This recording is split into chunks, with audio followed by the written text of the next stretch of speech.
മോളെ മോളെ എടി നേരം വെളുത്തു. അങ്ങോട്ട് എഴുന്നേക്ക്, നേരം വെളുത്തു. മോള് പാതെടുത്ത് വെച്ചിട്ട് ഇത്തിരി കാപ്പി അനത്ത്.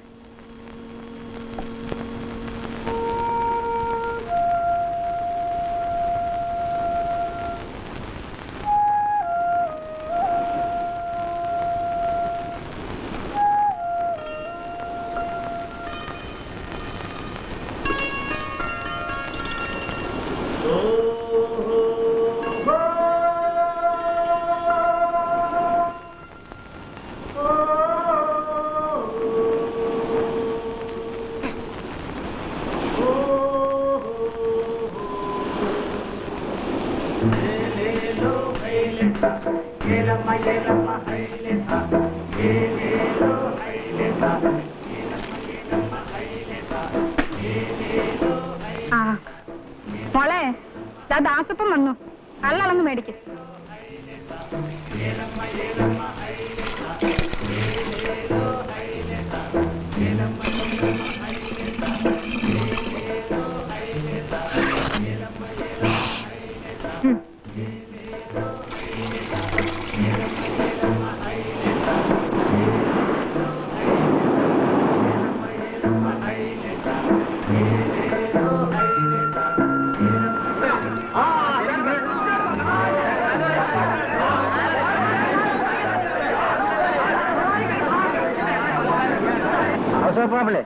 മീൻ കൊടുക്കുന്നു. പിന്നെ അല്ലാതെ തനിക്ക് വേണോ? വില പറ.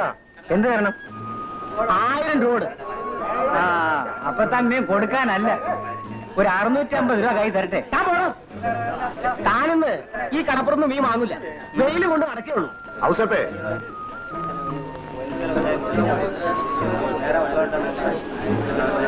എടോ മീൻ എനിക്ക് തരുന്നോ? അയ്യോ, അത് പിന്നെ മുതലാളിക്കല്ലാതെ. ശങ്കര, ഇത് നമ്മുടെ കൂടത്തിലേക്ക് അടിച്ചേക്ക്.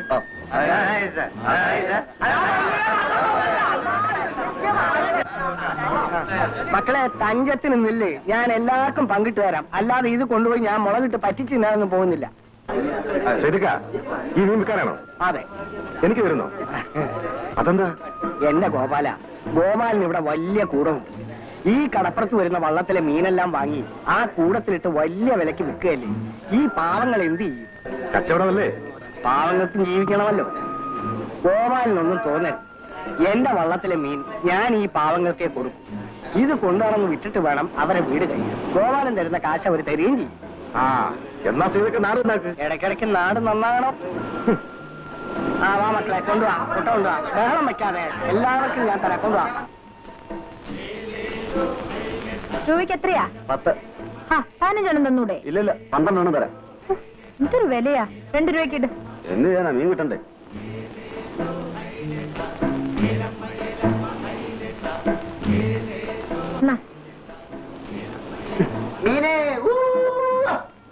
എടി കൊച്ചേ, ഒന്ന് നിന്നേ. ലിസി എന്നല്ലേ പേര്? എത്ര പ്രാവശ്യം പറയണം? എഴുതി തരട്ടെ?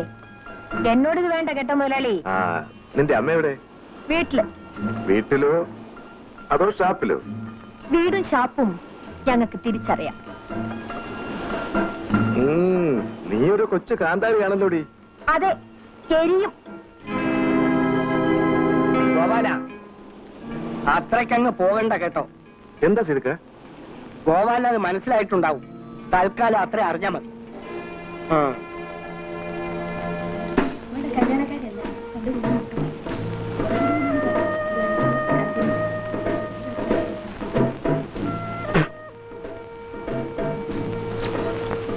എടോ, ആ പെണ്ണ് വീഴുന്ന ലക്ഷണമല്ലോ. അയ്യോ, എന്റെ മുതലാളി വീഴുന്ന ജാതിയാ. അവിടെ അമ്മ അറിയ ഈ കടപ്പുറം കുറെ ഭരിച്ചതാ. അന്നത്തെ കാലത്ത് ഇവിടെ വരുന്ന മുതലാളിമാരും മീൻ കച്ചവടക്കാരും മറ്റും കടപ്പുറം അറിയാതെ പോകത്തില്ല. മുതലാളി നിരാശപ്പെടേണ്ട, ഒന്ന് ശ്രമിച്ചു നോക്ക. മുതലാളി, ആ ചെറിയ ഒന്ന് തുടച്ച.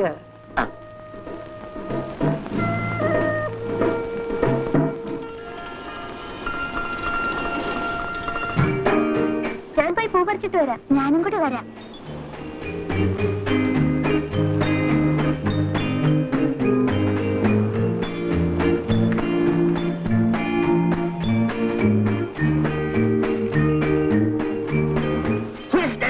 You Naughty boys, don't step into my rose garden.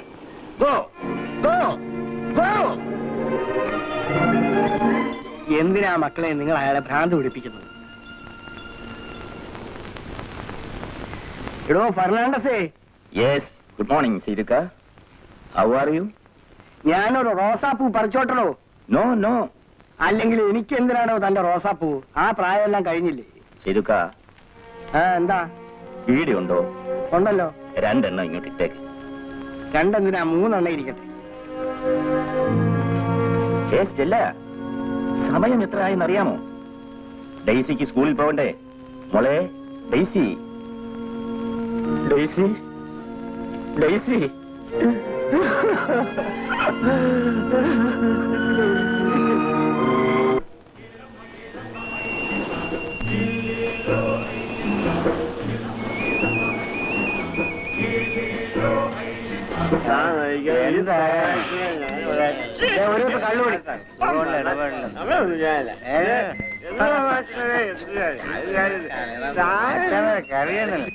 ഒരു കപ്പ. Yes, Fernandes here.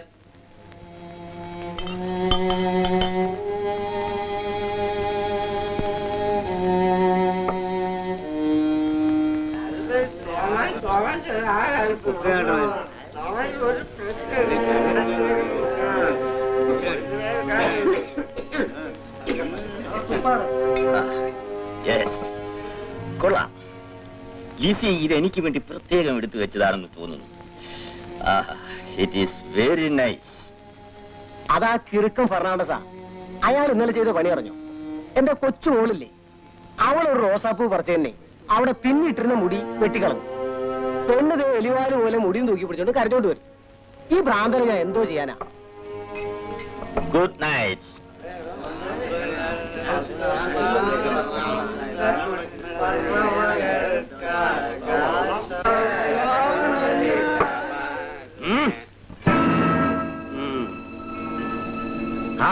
വരണം ചേട്ടപ്പി, ഇവിടെ വന്നിരിക്കണം.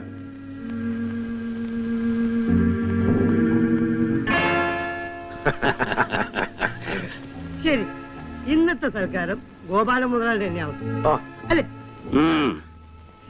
മുതലാളി, ചട്ടമ്പി ജോലി ചെയ്ത് ക്ഷീണിച്ചു വരികയാണ്. ആലപ്പുഴയിൽ 4 വലിയ ചട്ടമ്പിമാരെ ഒതുക്കി. ഇപ്പൊ വാസുവാസങ്ങൾ വന്നിറങ്ങിയതുള്ളൂ. മുതലാളി, ഇടിയെന്ന് പറഞ്ഞാൽ എന്ത് ഇടിയാണ്? 2 പേര് സംഭവ സ്ഥലത്ത് വെച്ച് മരിച്ചു, ബാക്കി 2 പേര് ആശുപത്രി. അവന്മാര് രക്ഷപ്പെടില്ല. അഥവാ രക്ഷപ്പെട്ടെന്ന് വിചാരിക്കുക, എന്നാലും വലിയ പ്രയോജനമൊന്നും ഉണ്ടാവില്ല. അല്ലേ? ചട്ടമ്പിക്ക് എനിക്ക് കളി പറഞ്ഞു. പറയേ, ഒരു 2 കുപ്പി. 5 മതി കേട്ടോ. തിന്നാനെന്തുണ്ട്? കപ്പയുണ്ട്, കണമ്പേറിയുണ്ട്. ചട്ടമ്പിക്ക് വലിയ ഇഷ്ടാ. അപ്പൊ ഞങ്ങൾ വരുമെന്ന് അറിഞ്ഞോണ്ടുണ്ടാക്കിയാണല്ലേ? മോളെ 2 കണമ്പേറിയുണ്ട് കൊടു. എനിക്കൊരു കുപ്പി കള്ളൂടെ വേണം. ചട്ടമ്പിയെ ഈയിടെയായി ഇങ്ങോട്ടൊന്നും കാണാറില്ലല്ലോ. പുള്ളിക്കാരൻ വലിയ തിരക്കിലാണ്. ഞാൻ പറഞ്ഞ ആലപ്പുഴ നീട്ടി കഴിഞ്ഞ് ഇപ്പൊ ഫാസ്റ്റ് പാസഞ്ചറിന് ഇവിടെ വന്നിറങ്ങിയതുള്ളൂ. ഇനിയിപ്പൊ നാളെ കാലത്ത് മലപ്പുറത്ത് പോകണം, ഇടിക്കാൻ. അവിടെ ഒരു 3-4 ചട്ടമ്പിക്കാരൊന്ന് ഒതുക്കാനാണ്. അതിനുള്ള എക്സ്പ്രസിന് ടിക്കറ്റ് ബുക്ക് ചെയ്തിട്ട് വന്നിരിക്കുക. ഇടി ഒഴിഞ്ഞിട്ട് സമയം വേണ്ടേ? തനിയെ ഒഴിച്ച് കുടിച്ചാ മതി.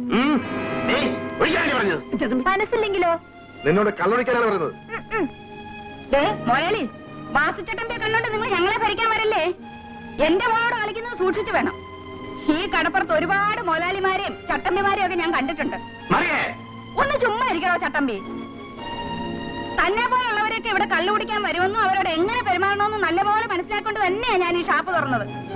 ഗോപാല മുതലാളി ചക്കാത്തിന് കള്ളു വാങ്ങിച്ചെന്നെങ്കിലേ എടുത്ത് ഞണ്ണിക്കൊണ്ടങ്ങ് പൊക്കോണം. തീർന്നു, കാര്യമെല്ലാം കുഴപ്പത്തിലായി, നശിച്ചു. ഇനി ഒന്നും നോക്കണ്ട. ചട്ടമ്പി മൂളിയെന്ന് കേട്ടില്ലേ? അതിന്റെ അർത്ഥം എന്താണെന്ന് മനസ്സിലായോ? ചട്ടമ്പി ഇതുവരെ പെണ്ണുങ്ങളുടെ നേരെ കൈ പൊക്കിയില്ല. അഥവാ പൊക്കിയാൽ അമ്മയുടെ മകളുടെ ശവം ഇവിടെ വീഴായിരുന്നു. എന്റെ മോളെ, എന്ത് ചെയ്യാനാ? നമ്മുടെ തൊഴിൽ ഷാപ്പ് കച്ചവടം ആയിപ്പോയി. ഇവിടെ വരുന്നവർ ഇങ്ങനെയുള്ള കൂട്ടരും. ഇതല്ലാതെ മറ്റെന്ത് തൊഴിൽ ചെയ്താലും ഇത്രയും വരുമാനം ഒട്ട് കിട്ടത്തുമില്ല. എന്നാലും എന്റെ അമ്മേ, ഓരോരുത്തരുടെ നോട്ടം കാണുമ്പോ തൊലി ഉരിഞ്ഞു പോണു. ഞാനും ഒരു പെണ്ണല്ലേ, നോക്കുന്നവരെ കുറ്റം പറഞ്ഞിട്ട് കാര്യമില്ല കുഞ്ഞെ. പറയേണ്ടത് എന്നെയാ. ഞാൻ കുറെ നാൾ അങ്ങനെ ജീവിച്ചു പോയി.